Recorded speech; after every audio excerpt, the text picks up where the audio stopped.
پیامبر خدا صلی الله علیه و سلم فرمودند مرد از راه می گذشت و سخت تشنه شده بود. چاه یافت و وارد آن شد. از آب آن نوشید و سیراب شد. هنگامی که از چاه بیرون آمد، سگی را دید که از شدت تشنگی خاک نمناک را می لیسید.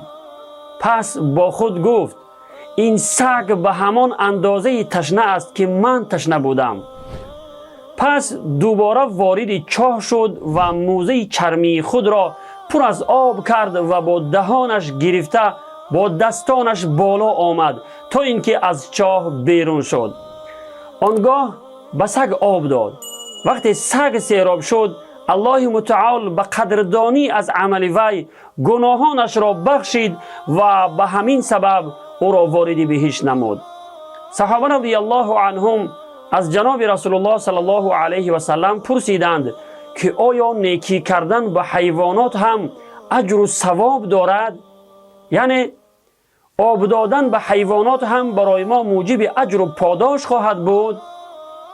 جناب رسول الله صلی الله علیه و سلم در جواب فرمودند نیکی کردن به هر موجود زنده اجر و ثواب دارد. حدیث متفق علیه. از این حدیث و حدیث های دیگر به صراحت فهمیده می شود که در نیکی کردن و ترحم به حیوانات هم خداوند اجر و پاداش می دهد و با عذاب دادن و بدرفتاری به آنها انسان در روز قیامت عذاب می بیند. مثلا بعضی ها اسب یا شتر و خر را از قدر توانش زیاد بار می کنند که این در حق حیوانات ظلم به شمار می رود. بعضی انسان هایی هستند که سگ را در حوله می بندند و آب و خوراک او را در وقتش نمی دهند و در یک شرایط وزنین آن را نگاه می دارند.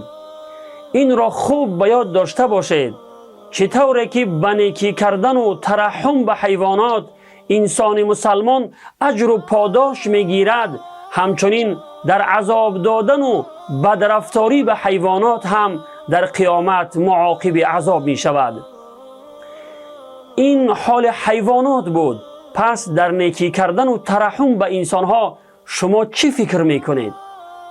بیشک اجر و پاداش نیکی کردن و ترحم به انسان ها دوچند و خیلی بزرگ است. از این رو به هر مرد و زن مسلمان لازم است که حقوق دیگران را، خصوصا حقوق حیوانات را رعایت نموده به آنها ترحم داشته باشند و از آزار و اذیت آنها قطعاً بپرهیزند.